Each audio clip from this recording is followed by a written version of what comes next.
Halo Sobat Gembala, jumpa lagi dalam channel YouTube Firman-Nya Hidupku. Nah, tempat ini kita akan ngobrol santai tentang cinta, hubungan, dan segala hal yang penting buat kehidupan kita sehari-hari. Nah, di episode kali ini kita akan ngebahas topik yang super krusial buat kamu yang lagi serius pacaran dan udah mau nikah nih. Yuk, kita akan omongin bagaimana membangun hubungan yang sesuai dengan kehendak Tuhan. Nah, jadi gini nih, hubungan yang sehat dan diberkati itu bukan hanya soal bagaimana kita dapatin chemistry dengan yang cocok dengan seseorang, tapi juga tentang gimana kita align dengan rencana Tuhan dalam setiap langkah kehidupan kita. Nah, kita akan bahas gimana cara bikin hubungan yang gak cuma hati kita happy, tapi juga bisa bikin buat Tuhan tersenyum dalam hidup kita. Nah, siapkan diri kamu karena kita akan bahas dan kita akan kupas tuntas tipis-tipis buat dapetin insight yang bikin hubungan kamu makin solid dan penuh berkat. Stay tune ya, kita lanjut. Yuk, di awal kita akan bahas gimana tentang hubungan yang sehat, tapi bukan hanya sekedar hubungan yang biasa, karena hubungan ini adalah hubungan di dalam Tuhan. Nah, bicara tentang hubungan yang sehat di dalam Tuhan, itu bukan hanya fokus pada kesenangan duniawi atau perasaan doang aja gitu ya, tapi justru hubungan ini dibangun di atas dasar kasihnya Tuhan.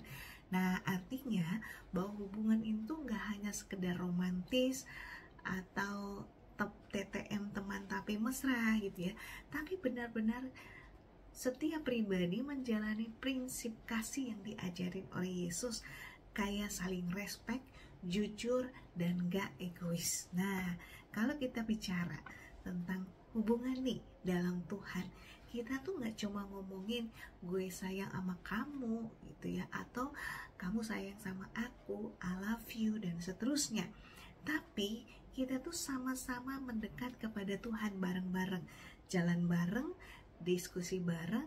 Jadi ibaratnya tuh kayak kita lagi jalani journey kita ke sebuah pegunungan. Nah, di perjalanan ini kita tuh nggak sendiri, tapi bersama pasangan kita. Terus ada Tuhan juga yang jadi penuntun tiap langkah kita.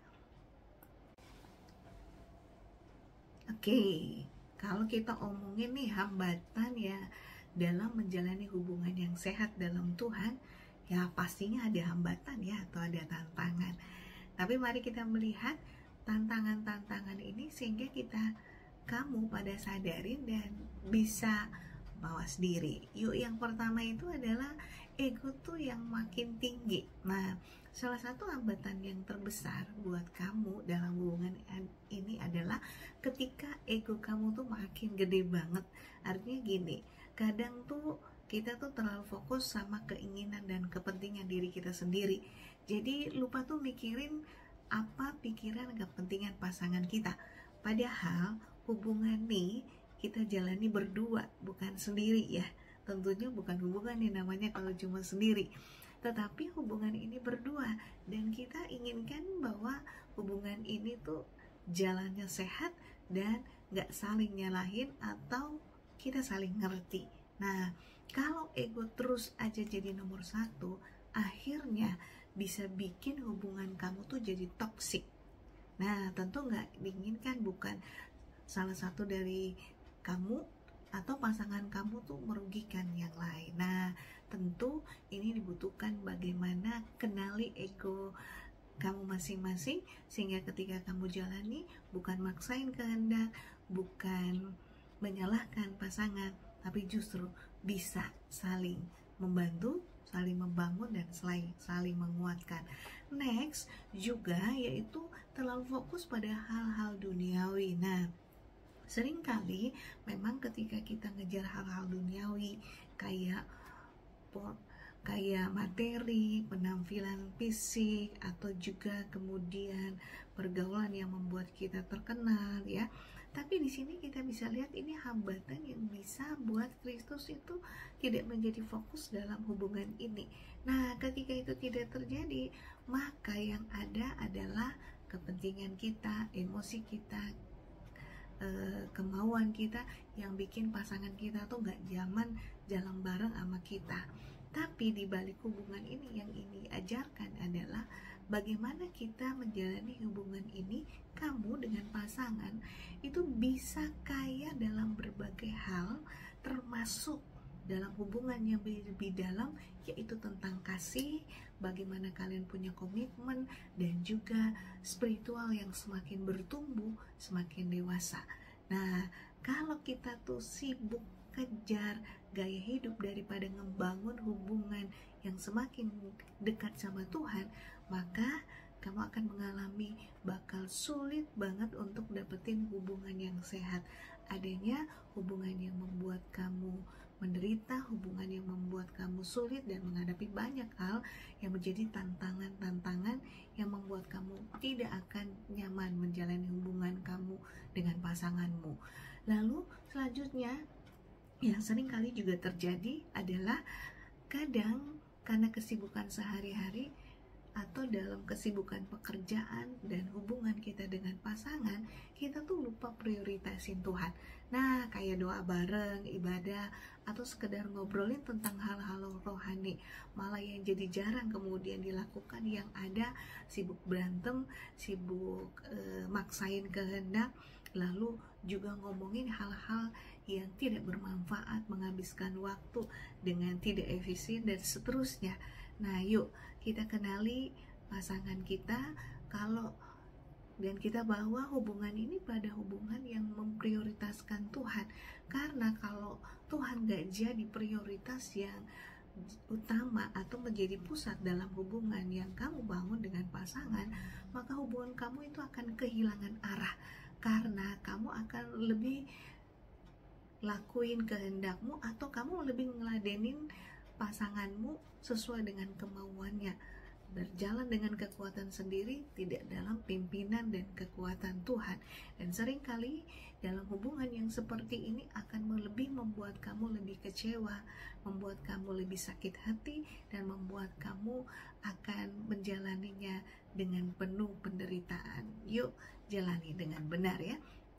Lalu terlalu juga berperasaan. Wow, ini seringkali terjadi nih di kaum Hawa. Tapi nggak mustahil juga terjadi buat kaum pria ya. Nah, perasaan itu penting sih. Tapi kalau terlalu bergantung sama perasaan atau mood dan emosi, ya adanya hubungan ini jadi nggak stabil gitu ya. Perasaan yang naik turun, sementara hubungan dalam Kristus itu dibangun dalam komitmen dan kasih yang konsisten. Jadi bukan hanya perasaan yang sementara yang seringkali berubah sesuai dengan kondisi, sesuai dengan cara kamu berpikir. Tapi mari melihat dan bertumbuh lebih dewasa bahwa hubungan ini harus dilalui bukan hanya dengan perasaan, tapi juga harus dengan kasih dan logika, di mana hubungan ini dijalani makin sehat. Terus jangan lupa satu hal yang penting juga, gak punya visi yang sama. Nah, kenapa kemudian ini terjadi? Nah, ini hambatan-hambatan yang akan membuat kamu sulit untuk lakuin segala sesuatu bareng sama pasangan kamu. Kenapa? Karena visi hidup yang gak sejalan. Nah, kalau kamu punya tujuan hidup yang beda banget dengan pasangan kamu akan bakal susah terus ngebangun hubungan yang kompak, hubungan yang dewasa, karena perbedaan ini. Satu ingin pasangannya mengikuti, satu ingin keinginannya yang diikuti. Nah, ini jadi tantangan-tantangan sendiri. Jadi supaya kamu menjalani hubungan yang sehat, maka jalanilah dengan visi yang sama dengan pasanganmu, sehingga kamu tidak hanya fokus pada pasangan atau pada hal-hal duniawi, tapi hubungan ini bisa kamu bawa pada hubungan yang membuat kamu bertumbuh dalam kedewasaan kerohanian di dalam Tuhan. Dan hambatan-hambatan yang tadi itu bisa bikin hubungan kamu tersendat. Tapi kalau kamu berdua punya komitmen yang untuk terus bertumbuh, balik kepada Tuhan, lewatin hambatan-hambatan ini pasti bisa banget, meskipun melalui proses ya, dan itu gak mudah. itu melalui proses waktu dan dimana kalian berproses masing-masing pada diri kalian sendiri. Nah, supaya ini jauh lebih mudah, maka komunikasikanlah. Yuk, kita lanjut ya. Nah, gimana kita bisa membangun hubungan yang sehat di dalam Tuhan? Memang ada banyak hal yang bisa kita lakukan, di antaranya adalah keep Tuhan di tengah-tengah hubungan kita.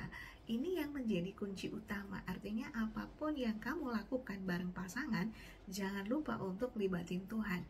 Maksudnya di sini, setiap keputusan atau langkah dalam perjalanan hubungan kamu, baik itu pacaran, pertemanan, keluarga, pekerjaan, secara spesifik ketika kamu ingin serius masuk di dalam pernikahan, ingat selalu libatkan Tuhan di dalamnya. Karena kalau hubungan kalian didasari pada kesepakatan di dalam Tuhan, dan Tuhan ada di tengah-tengah kalian, maka kalian tidak hanya cuma mendasarkan hubungan itu dengan perasaan atau keinginan kita, itu kamu akan goyah. Tetapi kalau kamu dasari hubunganmu dengan Tuhan, Tuhan ada di tengah-tengahmu, Tuhan menjadi pondasimu, maka hubungan itu akan jauh lebih kuat dan penuh makna. Tuhan tuh bisa kasih kamu hikmat dan tuntunan yang benar buat melewati setiap tantangan yang kamu hadapi bareng dengan pasangan. Misalnya nih kayak doa bareng, ibadah bareng, atau mungkin juga diskusi firman Tuhan yang bikin hubungan kamu itu makin solid, makin bertumbuh, makin dewasa. Karena kalau Tuhan jadi pusat, maka kamu akan dapatin selalu bagaimana Tuhan menyertai hubunganmu dan kamu akan jalani di dalam prinsip kebenaran. Nah, selain itu juga kalau ada keputusan yang besar nih dalam hubungan yang kamu jalanin, kamu akan bisa dapetin bagaimana Tuhan tetap teguhkan kamu, bagaimana Tuhan tetap yakinkan kamu, sehingga kamu bisa jalani dengan baik. Kayak kamu mau ke jenjang yang lebih serius tuh ya, lalu kemudian ada konflik, pastinya kamu berdoa dulu minta arahan Tuhan. Nah, jangan cuma mengandalkan perasaan atau pendapat orang lain, ingat ya, tapi coba bawa semua itu di dalam hubunganmu dengan Tuhan, dan Tuhan akan kasih kamu jawaban yang paling baik. Pada intinya sih, kalau kamu selalu melibatkan Tuhan dalam hubunganmu, maka kamu akan bisa bakal tenang dan yakin untuk mengambil keputusan-keputusan ataupun tindakan-tindakan yang serius dalam hidupmu, sehingga kamu tidak akan pernah menyesal mengambil keputusan itu. Terus kamu juga tahu bahwa Tuhan pegang kendali atas hidupmu, atas masa depanmu, atas pasangan yang akan kamu jadikan teman seumur hidup. Ingat, bukan hanya perasaan yang selalu berubah-ubah, tetapi dengan hikmat dari Tuhan, kamu bisa jalaninya dalam keteguhan, kepastian, dan keberanian. Next, selanjutnya adalah bagaimana kamu itu harus saling mendukung dengan pasangan. Untuk apa? Tumbuh bersama-sama. Nah, kalau bicara hubungan yang sehat dalam Tuhan antara kamu dan pasanganmu, gak cuma fokus antara kesenangan sesaat, tapi lebih dari itu adalah bagaimana kamu harus saling mendukung satu dengan yang lain untuk bertumbuh. Nah, bertumbuh di sini nih bukan hanya secara emosi, tapi juga secara spiritual, secara rohani, sehingga kalian makin dewasa di dalam kerohanian kepada Tuhan. Nah, caranya gimana sih? Ini. Nah, pertama kamu tuh harus ingat bahwa hubungan yang kamu jalani supaya sehat harus punya tujuan yang bukan hanya bikin happy dan nyaman jalan bareng, tapi juga untuk membantu satu dengan yang lain lebih baik, tambah hari tambah baik, ada perubahan karakter, ada pembaruan sikap, dan di sana kamu akan lihat bagaimana kamu dan pasanganmu ini akan fokus pada hal-hal rohani yang mendorong dan mensupport kamu pada jalur yang benar. Misalnya nih, kayak kamu ngajak pasangan kamu sama-sama berdoa, bareng baca Alkitab, itu akan punya semangat karena tidak sendiri, tapi bareng-bareng. Terus ini bukan hanya soal ngerasa lebih rohani satu dengan yang lain, tapi soal bertumbuh bareng di dalam Tuhan. Nah, dalam pertumbuhan ini, kamu berdua harus saling memotivasi buat dekat sama Tuhan. Bisa dengan cara ikut pelayanan bareng, belajar firman Tuhan bareng, atau mungkin cuma diskusi hal-hal topik-topik rohani tertentu ya. Nah, ketika kalian berdua fokus sama pertumbuhan rohani, maka hubungan kalian itu secara otomatis jauh lebih kokoh. Jadi bukan hanya bicara pada dasar perasaan, kemauan, keegoisan, tapi juga pada tujuan yang lebih tinggi dalam Tuhan. Jadi yang penting juga nih adalah jangan egois dan cuma mikirin perkembangan diri sendiri. Tapi hubungan yang sehat itu bicara tentang bagaimana kamu saling bantu kamu dengan pasanganmu untuk bisa berkembang, dan kamu juga akan bisa menjadi pribadi yang lebih baik dari hari ke hari. Seperti di dalam 1 Korintus 13 ayat yang kelima, kasih yang sejati itu nggak egois, tapi selalu mencari yang terbaik buat orang lain, khususnya buat pasanganmu. Terus selain itu, pertumbuhan juga nggak bicara soal hal rohani aja nih ya, tapi kamu juga bisa support pasangan dalam pertumbuhan karakter. Misalnya bantu dia untuk jauh lebih sabar menghadapi kesulitan, belajar mengampuni, lalu bisa juga saling membantu buat jadi versi yang terbaik dalam diri kamu yang Tuhan inginkan. Dan itu bisa membuat hubunganmu jadi makin dalam dan makin bermakna. Terus pada dasarnya sih, dari hubungan ini akan membangun hubungan yang lebih sehat, yang membawa hubungan kamu tuh bukan hanya jalan di tempat, tapi juga sama-sama maju dan jauh lebih baik setiap harinya, baik secara rohani dan juga secara karakter. Next, selanjutnya adalah komunikasi yang baik dan terbuka. Nah, nggak ada hubungan yang sehat tanpa komunikasi yang baik dan terbuka. Nah, komunikasi ini adalah kunci banget dalam hubungan yang sehat. Tanpa komunikasi yang baik, maka hubungan kamu itu jadi bisa salah paham, dari masalah-masalah yang sepele, yang kecil, sampai masalah yang besar. Itu bisa akan jadi bom yang meledak atau bisa jadi masalah yang gede karena tidak ada komunikasi, karena salah paham. Nah, hubungan yang sehat di dalam Tuhan itu adalah komunikasi yang terbuka, dan ini adalah fondasi yang tidak bisa diabaikan. Gimana sih berkomunikasi yang terbuka? Yang pertama, jangan ada hal-hal yang ditutup-tutupi. Nah, keterbukaan ini artinya kamu gak sembunyiin apapun dari pasanganmu, sehingga kamu akan bisa jujur kepada dia. Nah, memang pasti diatur gimana keterbukaan itu bisa berjalan gitu ya. Perlu momen yang tepat, saat yang tepat, di waktu yang tepat, dan cara menyampaikannya juga tepat.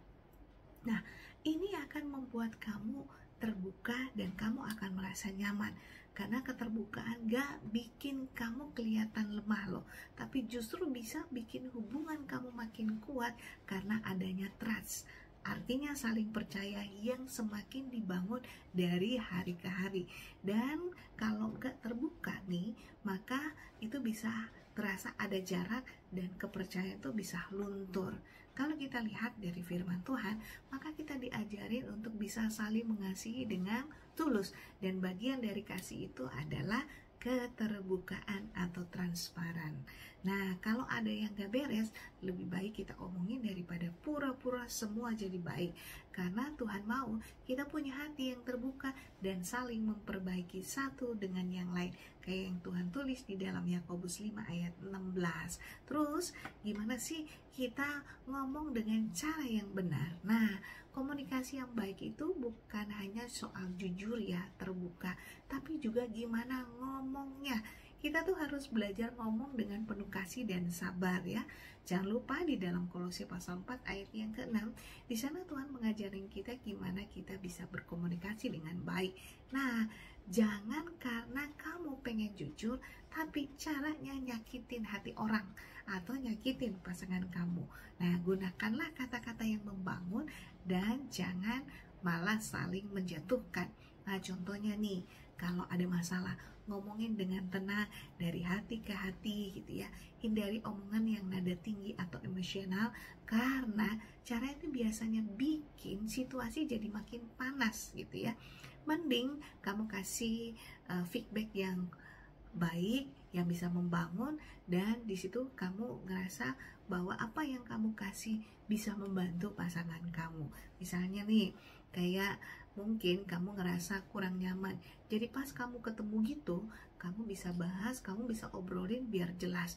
Misalnya kamu katakan bahwa kamu kurang nyaman dengan perasaan dan kondisi itu, maka pasanganmu bisa ngertiin, jadi dia nggak akan kesel sama kamu. Nah, gimana kita juga jadi pendengar yang baik tuh. Setelah dikomunikasikan, maka kita juga belajar untuk jadi pendengar yang baik. Nah, komunikasi yang baik itu nggak soal ngomong juga, tapi juga bagaimana dengerin. Nah, ini menjadi tantangan buat kamu dan pasanganmu, sehingga komunikasi kalian bisa berjalan dengan baik. Kadang tuh ya, kita terlalu fokus pada omongan apa yang kita rasain, sama lupa apa yang kita dengerin dan kita rasain dari pasangan kita. Nah, jadi belajarlah buat jadi pendengar yang baik. Kasih kesempatan buat pasanganmu nyampein apa yang akan ingin disampaikan, termasuk perasaannya, keinginannya, kemauannya, tujuannya gitu ya. Jangan sibuk main handphone, tapi coba belajar berikan waktu buat pasangan untuk belajar dengerin dia, dengerin apa yang menjadi perasaannya, apa yang menjadi tujuannya, apa yang menjadi harapannya ke depan, sehingga kalian itu bisa saling komunikasi dan sama-sama bisa satu tujuan yang sama, punya visi yang sama. Nah, bagaimana kita dapat memahami pasangan kita adalah bagaimana kamu bisa mendengarnya dengan baik. Oke, Sobat Gembala, kita udah sampai nih di penghujung episode kita kali ini. Semoga semua yang kita udah bahas bagaimana membangun hubungan yang sesuai dengan kehendak Tuhan ini bisa bikin kamu lebih paham dan termotivasi buat ngebangun hubungan yang sehat dan penuh dengan makna. Ingat, hubungan yang kuat itu dimulai dengan fondasi yang benar, yaitu kasih Tuhan. Jadi, jangan ragu untuk keep and real sama pasangan kamu. Ajak mereka buat bareng-bareng dekat sama Tuhan, saling support, dan pastikan komunikasi kamu jujur dan terbuka, komunikasi yang baik dan saling membangun. Karena ingat, hubungan ini bukan cuma bicara soal kamu berdua, tapi lebih jauh bagaimana kamu berdua bisa bertumbuh dalam iman dan karaktermu di dalam Tuhan. So, kalau kamu punya cerita atau pengalaman yang ingin di-sharingkan buat teman-teman yang lain, sehingga ini bisa menjadi berkat, silahkan kamu chat ya, sehingga ini bisa menguatkan dan meneguhkan buat teman-teman kamu yang dengerin. So, buat kamu juga jangan lupa untuk share video ini buat teman-teman yang membutuhin, sehingga mereka juga bisa membangun hubungan yang sehat di dalam Tuhan, hubungan yang bukan hanya buat nyenengin kita, tapi juga buat Tuhan senang dalam hidup kita. So, next kita akan ketemu dan berjumpa kembali di episode yang gak kalah menarik lagi. So, sampai jumpa. Semoga hari ini penuh dengan kasih dan berkat buat kamu dan pasanganmu. Next, kita berjumpa kembali. Tuhan Yesus memberkati.